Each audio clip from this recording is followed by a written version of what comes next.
আমার প্রশ্ন হলো, মুসলমানরা প্রার্থনা করেন দৈনিক 5 বার, অজুও করেন সকলে 5 বার। বিশ্বজুড়ে যেহেতু পানির সমস্যা, আমার মনে হয় মুসলমানগণ প্রচুর পানি অপচয় করেন এভাবে।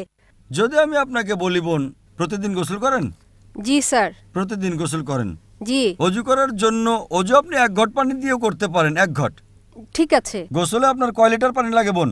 কখনো মাপিনি। একটা আনুমানিক 1 বালতি তো লাগেই।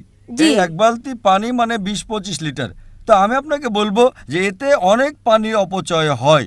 তাই আপনি বোন দৈনিক গোসল না করে শুধু মাসে 1 বার গোসল করবেন, মানবেন এটা? না। আপনি বলবেন ভাই আমাকে পরিষ্কার পরিচ্ছন্ন থাকতে হবে। আপনি যেমন প্রতিদিন পরিষ্কার থাকতে চান, তেমনিভাবে আমরা মুসলিমরাও নামাজ পড়ার আগে আমরা চাই যে পবিত্র হয়ে উপস্থিত হই। তার সাথে আমরা গোসলও করি।